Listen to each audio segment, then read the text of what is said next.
Los secretos de Roma y el Vaticano. Primera parte. El apóstol Pablo, en su segunda carta a los tesalonicenses, predijo la gran apostasía que había de resultar en el restablecimiento del poder papal. Declaró respecto al día de Cristo: ese día no puede venir sin que venga primero la apostasía y sea revelado el hombre de pecado, el hijo de perdición, el cual se opone a Dios y se ensalza sobre todo lo que se llama Dios, o que es objeto de culto, de modo que se sienta en el templo de Dios, ostentando que Él es Dios. Segunda de Tesalonicenses 2:3-4. No os engañe nadie de ninguna manera, porque no vendrá sin que antes venga la apostasía y se manifieste el hombre de pecado, el hijo de perdición, oponiéndose y levantándose contra todo lo que se llama Dios, o lo que se adora, tanto que se sienta en el templo de Dios como Dios, haciéndose pasar por Dios.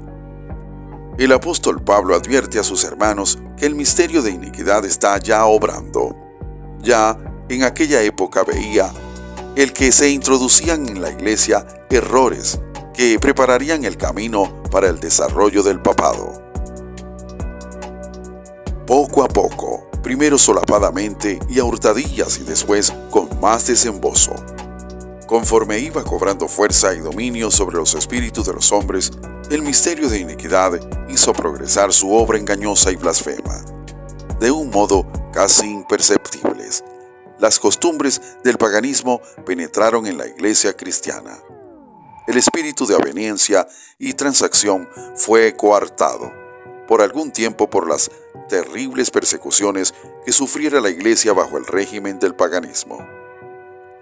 Mas habiendo cesado la persecución y habiendo penetrado el cristianismo en las cortes y palacios, la iglesia dejó a un lado la humilde sencillez de Cristo y de sus apóstoles, por la pompa y el orgullo de los sacerdotes y gobernantes paganos.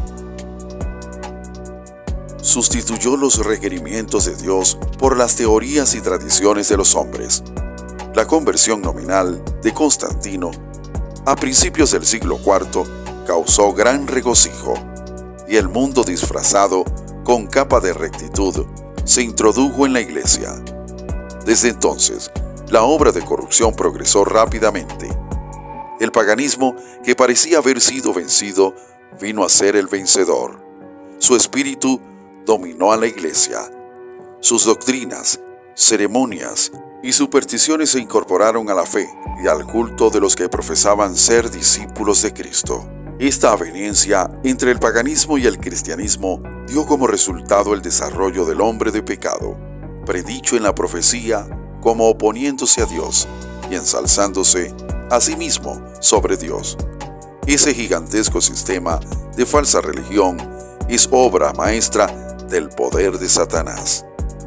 El gran apóstata había logrado ensalzarse a sí mismo sobre todo lo que se llama Dios, o que es objeto de culto. Segunda de Tesalonicenses 2:4. Oponiéndose y levantándose contra todo lo que se llama Dios, o lo que se adora, tanto que se siente en el templo de Dios como Dios, haciéndose pasar por Dios. El Dios viviente es fuente de existencia y objeto de reverencia y adoración. Satanás se esfuerza por disuadir a los hombres de que se sometan a Dios y obedezcan a su ley, y por lo tanto dirige sus golpes especialmente contra el mandamiento que presenta a Dios como el Creador. En el siglo VI, el papado concluyó por afirmarse. El asiento de su poder quedó definitivamente fijado en la ciudad imperial, cuyo obispo fue proclamado cabeza de toda la iglesia. El paganismo había dejado el lugar al papado. El dragón dio a la bestia su poder y su trono y grande autoridad. Apocalipsis 3:2. Sé vigilante y fortalece las otras cosas que quedan y que están para morir, porque no ha hallado bien acabadas tus obras delante de Dios. Empezaron a correr los 1260 años de la opresión papal, predicha en las profecías de Daniel y en el Apocalipsis, Daniel 7:25. Y hablará palabras contra el Altísimo, y a los santos del Altísimo hostigará, y pensará en cambiar los tiempos y la ley, y serán entregados en sus manos hasta un tiempo, y tiempos, y medio tiempo. Los cristianos se vieron obligados a optar entre sacrificar su integridad y aceptar el culto y las ceremonias papales, o pasar la vida encerrados en los calabozos o morir en el tormento, en la hoguera o bajo el hacha del verdugo. Apocalipsis 13:5-7. También le fue dada una boca que hablaba grandes cosas y blasfemias, y les fue dada autoridad para actuar 42 meses, y abrió su boca en blasfemias contra Dios, para blasfemar de su nombre, y de su tabernáculo, y de los que moran en el cielo. Y les fue dado hacer la guerra contra los santos, y vencerlos. También le fue dada autoridad sobre toda tribu, y pueblo, y lengua y nación, y la adoraron todos los que moran en la tierra, cuyos nombres no estaban escritos en el libro de la vida del Cordero que fue inmolado desde el principio del mundo.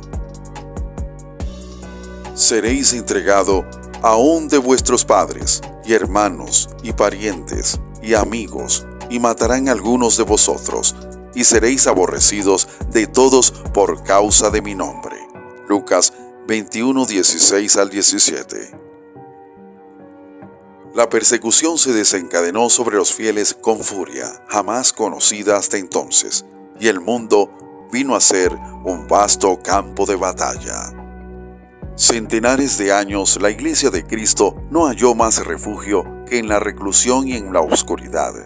Así lo dice el profeta, y la mujer huyó al desierto, donde tiene lugar aparejado de Dios, para que allí mantengan 1260 días. Apocalipsis 12:6. El advenimiento de la Iglesia romana al poder marcó el principio de la Edad Media, a medida que creía y crecía su poder. Las tinieblas se hacían más densas, la fe pasó de Cristo, el verdadero fundamento, al Papa de Roma. En vez de confiar en el Hijo de Dios para obtener el perdón de sus pecados y salvación eterna, el pueblo recurría al Papa y a los sacerdotes y prelados a quienes él invistiera de autoridad. Se le enseñó que el Papa era su mediador terrenal y que nadie podía acercarse a Dios sino por medio de él. Y andando el tiempo, se le enseñó también que para los fieles el Papa ocupaba el lugar de Dios y que por lo tanto debían obedecerle implícitamente. Con solo desviarse de sus disposiciones, se hacían acreedores a los más severos castigos que debían imponerse a los cuerpos y almas de los transgresores. Así fueron los espíritus de los hombres desviados de Dios y dirigidos hacia hombres falibles y crueles. Sí, aún más, hacia el mismo príncipe de las tinieblas, que ejercía su poder por intermedio de ellos. El pecado se disfrazaba como manto de santidad, cuando las Santas Escrituras suprimen y el hombre llega a considerarse como este supremo. ¿Qué otra cosa puede esperarse sino fraude, engaño y degradante iniquidad? Al que ensalzarse las leyes y las tradiciones humanas se puso de manifiesto la corrupción que resulta siempre del menosprecio de la ley de Dios. Días azarosos fueron aquellos para la Iglesia de Cristo. Pocos, en verdad, eran los sostenedores de la fe, aun cuando la verdad no quedó sin testigos. A veces parecía que el error y la superstición concluirían por prevalecer completamente y que la verdadera religión iba a ser desarraigada de la tierra. El Evangelio se perdía de vista mientras que las formas de religión se multiplicaban, y la gente se veía abrumada bajo el peso de exacciones rigurosas. No solo se le enseñaba a ver en el Papa a su mediador, sino aún en confiar en sus propias obras para la expiación del pecado.